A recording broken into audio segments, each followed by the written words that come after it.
Hi, I'm Doyle Bishop with Tulsa Heaters Midstream. On this channel, you can expect to hear about all things related to process heating, but sometimes the topics aren't technical, but most of the time they are, so thanks for joining.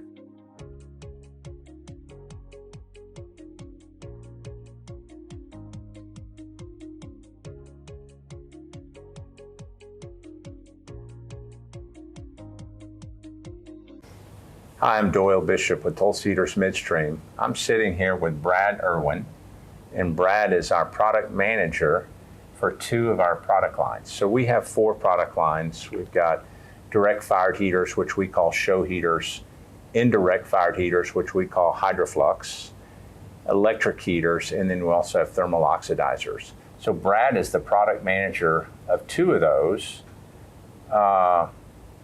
But I guess before I ask you about that, Brad, you're a mechanical engineer from Oklahoma State. Oklahoma State. Awesome. Folks, yeah.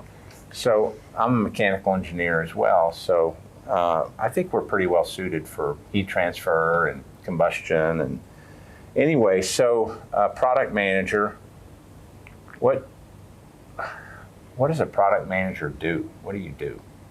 Really, it's encompassed in, from inception of an idea, I've got a need for heat, all the way down to, hey, we're shipping out the equipment, let's start it up, making sure that process is really smooth, taking care of the customer from inception all the way down to the end. So just making sure that we're standard products, we're, anything that doesn't go quite what we'd expect, to make sure that doesn't happen again, just to cover anything that makes the equipment better, and then ensure that full process.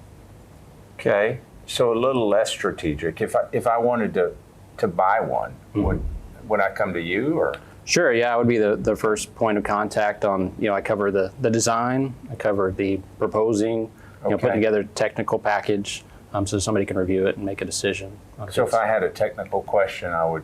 Yeah, that would be me. Well. I'm the guy. Yeah, and then if I need additional resources, I go find somebody if I need it. But so like an inquiry, if I had an inquiry for one, like a data sheet, I would send that to you. Yeah, that's what I'm used to receiving a lot of data sheets, and then going through that technical process. So as I mentioned, we have direct fired, what we call show heaters. We have indirect fired, right, and then we have electric heating. So why would someone want an indirect fired heater? Right. So the indirect fired heating is a little, you consider it safer in a lot of instances. The temperatures aren't as high as you would with an open flame in a box. So we have a submerged fire tube. So you can't really run away on that process. If you're indirect heating something, you're limited to that bath temperature. Okay. And if you have a process cool failure, it's pretty safe. Gotcha. So like an unmanned site. Right, yeah, that's a good instance where you're not going to have somebody checking on it daily. Right. If they worry about, in 10 years, you're still using the equipment. Okay. Has been neglected a little bit. It's a lot safer. Yeah. What about electric heating? I mean, why would someone want an electric heater as opposed to gas-fired? Yeah, we've had a number of instances that it popped up where noise could be an issue, where if you have a fire tube that maybe is not tuned properly and it's going close to residential area, they wouldn't want to have a fired equipment, emissions driven. So no noise with those electric. Yeah, electric heaters are quiet. They're efficient as well, so you get some efficiency gains, but you have to pay for the electricity. So if you have some way of offsetting that with renewables, it can make sense. Okay. There's a number of issues. The capital cost is not always the driver. What about environmental? Yeah, so you're not going to produce any emissions on site with electric heating versus fired heating. So you don't have to get a permit. Right. You don't have to get it.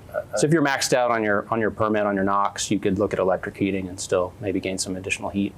Gotcha.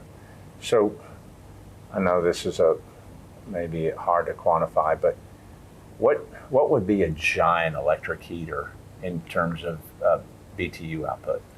Giant, historically, it had been anything over 500 kilowatts, but now we're looking at stuff. We're getting requests for 25 megawatts, which 25 megawatts. So do you need a power plant? Basically, well? Okay. Yes. Gotcha. Those haven't quite happened yet, as you can imagine the electric cost for those. Yes. Okay. So I'm going to put you on the spot a little bit. I'll give you the easy one first. So what do you like best about your job? What tasks or what things that you do you like best about your job? I mean, it's always fun to be able to work on a project, bidding it, proposing it, doing that back and forth with a client for a long time, and then finally, coming to the yes, I'm ready to buy that, let's do it. Then you get that excitement of, hey, we're going to build something for you, put it out in the field, and it's going to work for you. So that's always fun, have a win there on the sales side. I've done a little projecting, and it's always great to have a quick solution to a problem as well. If you can come up with something that's a little slick or maybe a little less expensive than somebody else, that's fun. The culture here is I think first class. So just the interactions with everybody in the office is something I really enjoy. I mean, you'd probably think I'm going to ask him what's the worst part of his job, but I'm not going to ask him that. I will ask him this. This is a hard one. So you're a mechanical engineer.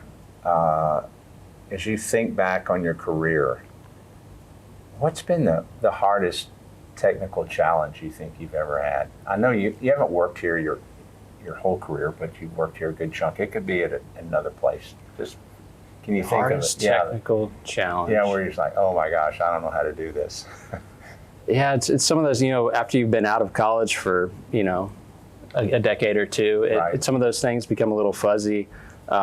One here recently we were asking questions in the office, just some basic stuff on structural, members and strengths of materials. Right. And that wasn't my, top-notch class, Yeah. that wasn't the direction I chose to go. And so it's like, I've kind of shelved that, closed that file cabinet in my brain. So there's been some of those, but I think some of the challenging ones where you have an upset in the field and you got to figure out why it happened. Right. And then that can encompass all of those things, right? Sure. Structural heat transfer, weld quality, materials, all those things. So we had one of those a few years ago that you're familiar with. I think was the most challenging is how do we figure out why something happened, and then look at it on the engineering side and try to pinpoint exactly what that was. Nice. So yeah, that's probably number one. Yeah.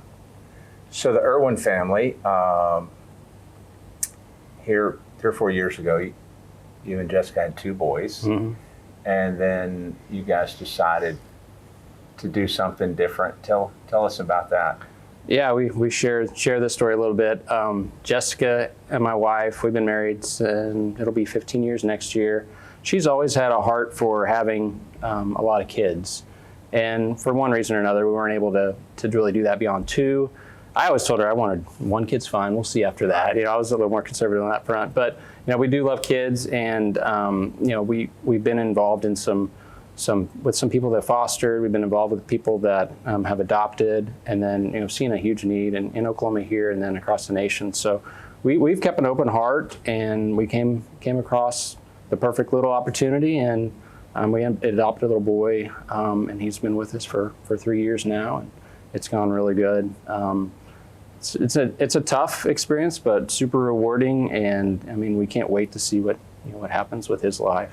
Is his personality kind of like all the other Irwins? Oh no! in the I mean, family?